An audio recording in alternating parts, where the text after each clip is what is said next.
Brief overview तो मिल गया acids के रिएक्शन का। अब थोड़ा डिटेल में ये दोनों चीज़ देखते हैं, उसके बाद न्यूट्रलाइजेशन देखेंगे कि एसिड्स जब मेटल्स के साथ रिएक्ट करते हैं तो क्या होता है। It's a simple displacement reaction, जिनको सिंपल डिस्प्लेसमेंट रिएक्शन थोड़ा मिस हो रहा है एक बार जाके देख लेंगे। सिंपल डिस्प्लेसमेंट रिएक्शन में क्या होता है ना कि एक कोई कंपाउंड रहेगा, ठीक है, वो किसी एनायन के साथ जुड़ा हुआ रहेगा। अब क्या होगा कि इफ H से ज़्यादा अगर रिएक्टिव कोई चीज़ आ गया मेटल रिएक्टिविटी सीरीज़ में, अगर देखेंगे जैसे कि आपका सोडियम, पोटेशियम, आयरन, जिंक, ये कोई भी चीज़ हाइड्रोजन से ज़्यादा रिएक्टिविटी में रहती है। हाइड्रोजन से कम में बहुत कम चीज़ें होती हैं। गोल्ड हो गया, प्लैटिनम, ये सब चीज़ें आपका कम रिएक्टिविटी होती है हाइड्रोजन से, तो वो सब कम है। लेकिन मैग्नीशियम वगैरह हो गया, magnesium, zinc, sodium, potassium, barium, strontium, lead, zinc, सब ज़्यादा है। तो अगर ज़्यादा है तो क्या बोलता है कि ये अगर ज़्यादा है रिएक्टिव तो ये क्या करेगा, इसको हटा देगा, बोलेगा प्राइस के साथ हम रहेंगे, है ना। तो ये तो निकल गया। ये कैसे निकला, हाइड्रोजन होके निकला और Mg एनायन के साथ प्राइस लेके यहाँ पे बैठ गया, ठीक है। तो this is just a simple reaction of example of simple displacement reaction. I don't think कि किसी को भी इसमें कुछ प्रॉब्लम होगा, ठीक है। It makes more sense now obviously. अब हम बस इसको बोल दिए कि ये एसिड है। अगर हम इसको नहीं भी कोई बोलता कि एसिड है, तब भी हम बोलते हैं हाँ ये तो होता ही, बिकॉज H से ज़्यादा रिएक्टिव ही है। अब हम बोल दिए चलो ये एसिड है, तो अब इस तरह से समझिए कि एसिड किसी भी मेटल के साथ रिएक्ट करके हाइड्रोजन देता है। एक्सप्लेन कैसे करेंगे इस ऑब्जर्वेशन को, सिंपल डिस्प्लेसमेंट रिएक्शन से, मेटल रिएक्टिविटी सीरीज से, ठीक है। ऑलराइट, अब दूसरा देखते हैं। ये kind of like double displacement की तरह आएगा, not exactly like double displacement, but ठीक है, मतलब एक सोच सकते हैं। इसमें क्या हो रहा है ना कि कोई भी अगर एसिड लें, वो अगर मेटल कार्बोनेट या बाइकार्बोनेट के साथ रिएक्ट करके कार्बन डाइऑक्साइड गैस रिलीज करवा रहा है। कैसे, यहाँ देखते हैं कि यहाँ देखिए, मान लीजिए कि ये कार्बोनेट है, ये Cl है। अब क्या होगा ना, ये कहीं ना कहीं ये अपना एनायन कटायन पेयर एक्सचेंज कर लेगा। अगर एक्सचेंज करता है तो क्या होगा, सोडियम के साथ कार्बोनेट था, सोडियम के साथ अब क्लोराइड आ जाएगा, और हाइड्रोजन के साथ HCl था तो हाइड्रोजन के साथ कार्बोनेट आ जाएगा। तो यहाँ कहीं ना कहीं क्या समझ में आ रहा है कि NaCl आएगा और H2CO3 आएगा। वही H2CO3 को ना हम लोग H2O plus CO2 लिख दे रहे हैं। CO2 when dissolves in H2O is actually gives you H2CO3.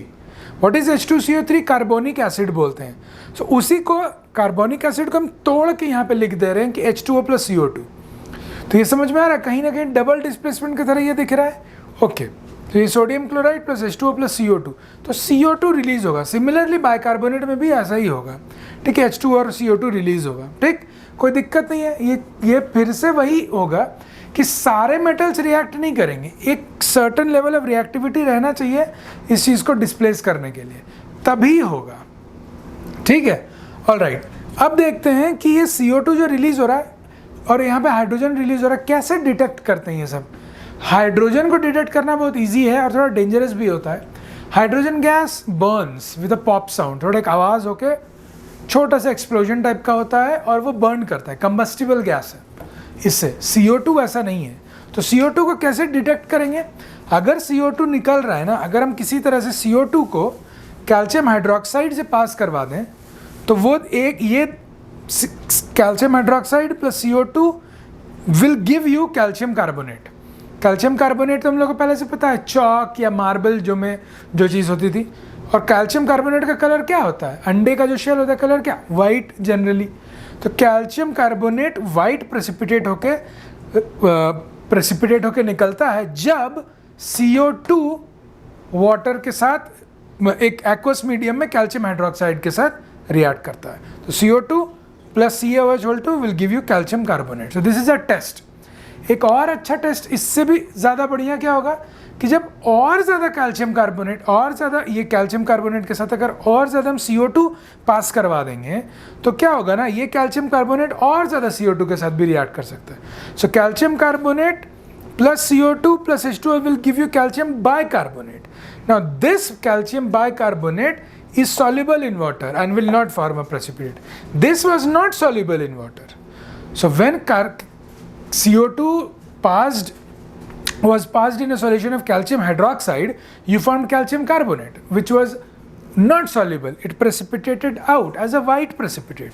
But when calcium carbonate वही उसी solution में और ज़्यादा CO2 पास करवा देंगे तो वो white precipitate react करता है CO2 रेजिस्टो के साथ और calcium बाइकार्बोनेट बनाता है जो कि soluble हो जाता है. अगर soluble हो गया तो precipitate तब रहा नहीं, soluble हो गया तो घुल गया, dissolve हो गया, precipitate हट गया. तो इस तरह से this is a test, ये जो पूरा है ना, this is a test for carbon dioxide. ठीक है, हाइड्रोजन का टेस्ट यहाँ पे नहीं दे रहे हैं because it burns with a pop sound. ठीक है, that's there. So now we kind of understood right कि एसिड मेटल के साथ रिएक्ट करके क्या देगा, क्यों देगा, और एसिड मेटल कार्बोनेट या बाइकार्बोनेट के साथ रिएक्ट करेगा तो क्या देगा और क्यों देगा, right. So guys I hope you understood this. Very important. सिर्फ याद नहीं करना, इसको समझ के करेंगे तो और ज़्यादा अच्छा लगेगा. अगर नहीं समझ में आ रहा है I would request you to go back to simple displacement and थोड़ा सा उसको थोड़ा देख लीजिए. ठीक है, चलिए फिर आगे बढ़ते हैं, न्यूट्रलाइजेशन रिएक्शन देखते हैं.